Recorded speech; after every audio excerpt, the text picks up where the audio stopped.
নমস্কার বন্ধুরা, আজ আমার রেসিপি ছিল ঘটমটো চিকেন। তো কেন ঘটমটো চিকেন বলছি, তোমরা পুরো ভিডিওটা না দেখলে বুঝতে পারবে না। তো পুরো ভিডিওটা তার জন্য দেখতে হবে। তো আমি প্রথমে কতগুলো লেগ পিস নিয়ে নিয়েছিলাম। তোমরা লেগ পিসের জায়গায় অন্য বডির পিস নিতে পারো, কিন্তু চিকেনগুলোকে একটু বড় বড় সাইজের হতে হবে, তবে এটা কিন্তু ভালো হয়।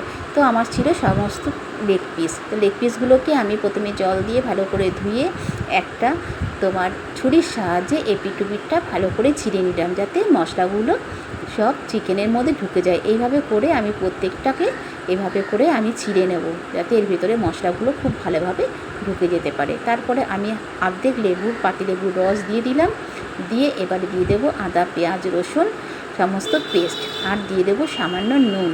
দিয়ে এবার চিকেনটাকে খুব ভালো করে মাখিয়ে নেবো, যাতে চিকেনের ভেতরে এই মশলাগুলো সমস্ত ঢুকে যায়। ঢুকিয়ে কিছুক্ষণের জন্য ম্যারিনেট করে পাশে রেখে দেবো। এবার একটা কড়াই বসিয়ে দেবো, সেই কড়াইয়ে কিছু শুকনো খোলায় কিছু মশলা ভেজে নেব। তো শুকনো খোলায় আমি প্রথমে দিয়ে দিলাম কাজু বাদাম আর কিশমিশ, দিয়ে দেবো চালমগজ, আর দিয়ে দেবো এখানে পোস্ত। সব দিয়ে খুব হালকা করে ভেজে নেবো, বেশি ভাজবে না, বেশি ভাজলে পুড়ে যেতে পারে। তো হালকা ভেজে আমি এইগুলোকে হালকা ভেজে ড্রাই খোলায় আমি এটাকে গুঁড়ো করে নেব। তো এবারে এই মশলাটাকে গুঁড়ো করে নিলাম। আবারও কড়াই বসিয়ে দেবো, কড়াইয়ের মধ্যে আবারও সাদা তেল দিয়ে দেবো কিছু মশলা। সেটা হচ্ছে পেঁয়াজ রসুন কাঁচা লঙ্কা, একটা তেজপাতা, আর কিছু গোটা গরম মশলা। গোটা গরম মশলার ভিতরে থাকবে দারচিনি, এলাচ, লবঙ্গ, স্টার আর চট্টি, জায়ফল। তো সব দিয়ে একত্রে আমি এটাগুলোকেও ভেজে নেব। তো সব মশলাগুলো দিয়ে খুব ভালো করে আমি ভেজে নিয়েছি। তো ভেজে নিয়ে এবারে আমি তারপরে এই মশলাটাকেও পেস্ট করে নিয়ে আসব। দিয়ে আবার কড়াই বসিয়ে কড়াইয়ে তেল দিয়ে দিলাম, সাদা তেল দিয়ে এবার চিকেনগুলোকে আমি দিয়ে দেবো।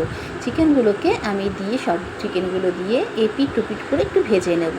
ভেজে খুব চিকেন ভাজা যাবে না, যদিও চিকেনগুলোকে একটু হালকা সিদ্ধ হয়ে আসবে, তার জন্য এপিট টুপিট করে আমি একটু ভেজে নিলাম। এবারে আমি যে পেঁয়াজ রসুন আর কাঁচা লঙ্কা সমস্তগুলো মশলাটাকে রেখেছিলাম, যেটা ভেজে সেই মশলাটা দিয়ে দিলাম। তো সেই মশলাটা দেওয়ার পরে আমি একটু উল্টে নিয়ে তারপরে আমি দিয়ে দেবো এখানে মশলা মাখানোর জলটা, আর দিয়ে দেবো সামান্য স্বাদ অনুযায়ী নুন। সেই নুনটাকে দিয়ে দিলাম। এবারে দিয়ে দেবো লঙ্কার গুঁড়ো। তো লঙ্কার গুঁড়ো দেওয়ার পরে আমি এটাকে খুব ভালো করে নেড়ে চেড়ে একদম একটু কষিয়ে দেবো। যেহেতু আমার মশলাটা ভাজা ছিল, তার জন্য বেশি কষাতে হবে না। এইবারে আলাদা করে মশলা কষাতে হয়নি।